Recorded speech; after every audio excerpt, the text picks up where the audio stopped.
Crazy what a song can do. Crazy what a song can do.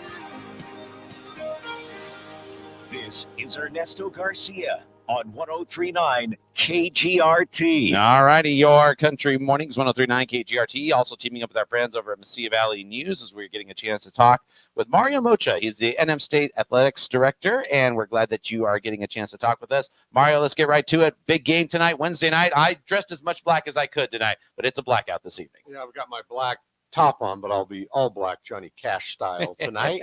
Yeah, it is a huge game. I mean, the Aggies are 23-5. We've got a one-game lead in the WAC with 2 home games left, and they're good home games. You know, tonight is Stephen F. Austin. They're on a 9-game winning streak. They've won 20 games. You know, they were the perennial power in the Southland before they moved to the WAC. But we've got a lot of things going on tonight. It is a blackout theme.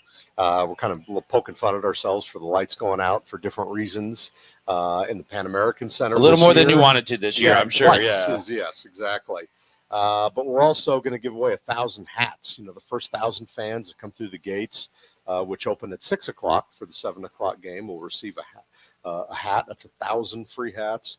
We're giving away another $1,000 to some lucky student with the Grand in the Stands promotion at halftime. And as always, we've got about 190 $5 lower level tickets that will go on sale at 8:30 this morning. So hopefully people will run down to the Pan American Center box office, the north end of the Pan Am, go in there and pick up those tickets. You can sit, you know, feet from the floor for just $5. So it's a great deal for the entire family from an economic standpoint. And then maybe the best news of all, outside of the Aggies finally coming off a long road trip, is that the concession stands are open. The mask mandate is lifted, so we're going to go back kind of like to the old days and enjoy a game, you know, where you can, you know, yell and scream as much as you want with no mask and, you know, enjoy your beer or Pepsi or, you know, any of the food products. So the beer garden, you know, so I'm really excited about that. And I think hopefully a lot of fans are as well. Students get to come back, band gets to play, everyone's going to have fun. This is going to be a great time. You certainly want to see it a win here today, and it's a share of the WAC title at minimum. Another win on Saturday, it's outright, and then that's the number 1 seed heading into the tournament in Vegas, isn't it? Yeah, that's right. Saturday, we've got a 7 p.m. game. That's Utah Valley. You know, they've got 19 wins on the season. They beat us up in their place, and they've got a really good team. They've got a pro at center. You know, he's got a good chance to play in the NBA. But with that game, the highlight is it's not only is it senior night, we're going to say goodbye to 4 of our seniors. It's also Hall of Fame game. And we're going to be recognizing actually 4 individuals. Amber Simpson was a volleyball, All-American who was actually inducted last year. But in the pandemic, you know, we did the ceremony by Zoom. So she's going to come back. But then the 3 of this year's inductees, Bob Kelly, who is a star in the 59 and 60 Sun Bowl. He's passed, but his wife, B, is making the trip from Cincinnati, Ohio, with a lot of family members. Maria Roth, another top 10, many categories in the sport of volleyball. She was also an assistant coach. She was also a longtime administrator. She's coming in from Canada. And then finally, somebody who a lot of people around town are familiar with, you know, William Benjamin. Mm-hmm. Benj was my classmate, you know, when he and I were both at New Mexico State at the same time. Was on, you know, 4 postseason teams, 3 NCAA teams, 1 Sweet 16 team, and he still has a lot of top 10 records and steals and 3-pointers. Obviously, everybody knows him from, you know, having the number 1 team in the state, the Las Cruces Bulldogs. But it's going to be great to recognize those individuals at the game, and we hope for a tremendous crowd. A, for Hall of Fame, B, for senior night, and hopefully, knock on wood, you know, we'll be able to maybe cut down some nets if we properly take care of business on the court. 646-1420. Get your tickets. Get your tickets for tonight's game and Saturday's game. We stay online with Mario on the Metaverse. For those of you on air, make sure to follow New Mexico State Online, nmstatesports.com. All righty, staying with Mario here. We continue on, and we got some if you want to ask Mario a question, now's the time to do so as well, as we'll stay on with our friends over at Mesilla Valley News too. And we're glad that Mario gets a chance to join us. I want to talk a little bit about some of the things going on with MSU. Let's continue back with William Benjamin. I spoke with him yesterday. He's getting his whole family. He's going to play a game at 4 o'clock on Tuesday. He's already got thick state playoffs. And boy, you only put the pressure on him to now not only try to win the game against Albuquerque, but then make sure you get on there on time, Coach, so we can get you in for the Hall of Fame ceremony. Well, the reality is that, there are so many worthy candidates. And it's a long time coming for Benj. I mean, obviously, Reggie Jordan, one of his classmates who played in the NBA, went in a few years ago. Randy Brown, had been in for a while, but it's great to recognize some of those great players from those teams. And, for somebody who decided to stay in the community, is just the cherry on top. But what makes it unique is now, we're seeing induction of some people that I actually went to school with. Johnny Roberson was a great basketball player here. We crossed paths. He was a senior when I was a junior. His wife, Lisa Whitesell, was a volleyball player that I went to school with. So, it's kind of neat to see kind of come full circle that some of these athletes who, arguably should have been in a while ago are now getting in, and it's pretty exciting. Well, I'll tell you what, something that's also exciting is what's going on with the WAC tournament. How's the Aggie Caravan coming for that? How can people make sure that they're there? If they're going to be in Vegas next week, how do they set themselves up? Yeah, you can still call our box office for WAC tickets. This is what's kind of unique. The WAC presidents had expanded the tournament, right? It was usually 8 teams. Now they went to 10. So there's 13 total teams in the WAC right now for basketball. 2 of them are not eligible to play in the tournament: Dixie State University and Tarleton State. So that leaves you with 11. So the 11th place team will not go to Las Vegas, and that looks like it's Lamar University. Okay, so they won't be there. But the rest of the 10 teams will. So that's forcing teams to play on Tuesday in the Mandalay Bay. So 7 is going to play 10, and 8 will play 9. In the Mandalay Bay. In the Mandalay Bay on Tuesday. Okay. They're going to seed the top 6 teams, right? And then those teams, 7, 8, 9, and 10, will play on Tuesday. The winners of those 2 games will then become the 7 and the 8 seed. So then we'll kind of move to an 8-team tournament. And instead of 1 playing 8 and 2 playing 7 and 3 playing 6 and 4 playing 5, we'll keep going through. They went to another format where 1 and 2 is protected. They got an automatic bid to the semifinals. So now, let me see if I got this straight. 3 will play. You're going to confuse 8, everyone, right? 4 will play 7, and 5 will play 6. Okay. Is that right? I think that makes sense. And then, they'll matriculate. So a lot of people, typically people will buy an all-session pass. Gotcha. And go to the 3 Aggie games, right? If we're fortunate enough to, advance to the finals. Now it's only 2 games. And where's it's still at the Orleans? Still at the Orleans. But we just play a couple at Mandalay Bay for the game ones. You had said Mandalay. The first play-ins, right? 7, 8, 9, and 10 will play in Mandalay. We will not be, 7 through 10 on the men's side. So a lot of people are making the decision, gee whiz, do I want to pay $170 to go to maybe 2 Aggie games, right? Where, if we're the number 1 or 2 seed, which is yet to be determined. But if we are, then we'll play just 2 games, right? If we win on Friday, we'll play on Saturday for the championship.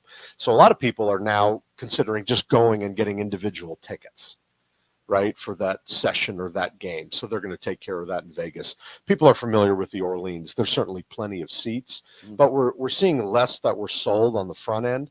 I'm not saying COVID doesn't have a part of it, but I think, there was a little price increase from the WAC, and then, if the Aggies are the 1 or 2 seed, we don't play till Friday. So a lot of people are going and will probably just buy individual tickets there.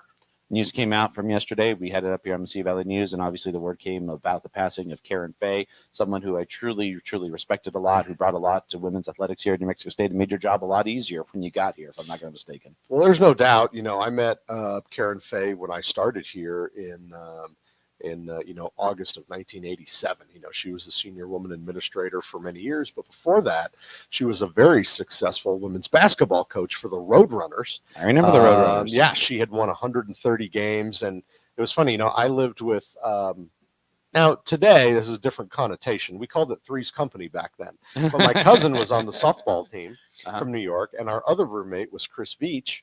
who was a women's basketball player. So I was very tied into women's athletics, the Roadrunners, when I first got here. So I really was, plugged in on going to the women's games, knowing who Karen Fay was, etc. Ironically, Chris Beach, my roommate, her daughter is now a star with Michigan women's basketball, who's ranked in the top 10. But it was sad to hear of her passing. She certainly was a pioneer and a trailblazer for women's athletics and the Roadrunners. And we will be recognizing, it's Women's Sport Month. So this month, we will be recognize a different women's women's athlete for the entire month. So hopefully we'll, shine a spotlight on her legacy. And it was certainly sad to hear of her passing. Major League Baseball is on strike. College baseball isn't.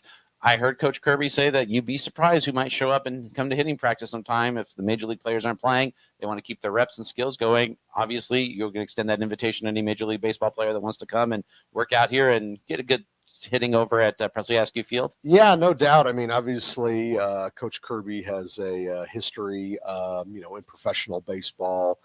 He coached a lot of major leaguers, whether it was in Cal State Fullerton or Oregon or his stop at Nebraska. So, that would certainly be interesting and unique. We've got a little handle on what's going on from our two umpires in town, Doug Eddings and Tony Randazzo. So we're waiting to see what's going to happen. But you're right. Baseball is back. We had two series last weekend Illinois, and 2 weekends Chicago, ago, and Oakland, and it turned out great. The fans' support has been tremendous. We're 5-1. We've got a Saturday pitcher in Sammy Natera from Juarez, Mexico, and also a little El Paso, who is electric on the mound. I mean, I think he's hit 97. So he's a hot property with the scouts. And, see him while you can, kind of like Nick Gonzalez. I believe that Nick Gonzalez will be playing in the big leagues. You see Daniel Johnson playing with the Cleveland, I don't even know what they're called anymore. Guardians. I was going to say Indians, but Cleveland Guardians. Yes. And come and see guys who have a chance to get in the big leagues now while you can for a pretty inexpensive price. But, man, the weather's been great, concessions, you can get your beer out there. And it's just a really, really neat experience. And the stands have been filling up. The Diamond Club down the left field line has been filled. So I'm really excited about Aggie baseball, this year. One last thing to get excited about, fans are invited to come out to see spring football. They are. It's going to be a little different. Coach Kill, let me back up. So spring football is going to be held in Aggie Memorial Stadium. We've talked about this with the previous coaching staff. For many, many reasons, the practice field is deemed unsafe for play. We've got to take care of that, and we need to have that ready for July because we can't be preparing for the season on 130-degree turf. So while we're trying to take care of that problem, we're going to be playing in the stadium. Coach Kill has said all the practices will be open. I'm going to have to reach deep in the memory banks, but I think the spring game is Thursday, April 14th. So check the calendar, make sure that those dates match up. But that's going to be a night game, and I'm sure we're going to do a lot of promotion around that.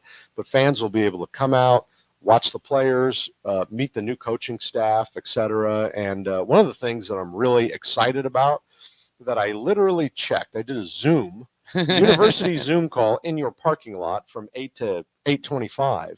And I was checking the Aggie stock sale, and we hit our goal while I was in the parking lot. So, that whole thing started out that we were going to raise $100,000 for the Gold Line Club, right? Our Aggie stock sale. We issued a fake stock certificate with a nice gold emblem.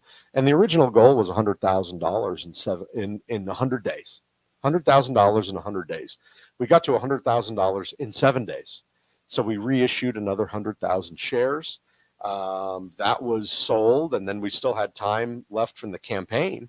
So we reissued the last 50,000 shares, and, we were at 250,000 and $356 or something like that when I walked in the door this morning. So thank you to Aggie Nation, and I'm sure we'll keep it going for the next 1 day and 15 hours remaining. But that was something that I'm pretty proud of, and it just shows you how excited people are about, the new staff and a new beginning in Aggie football.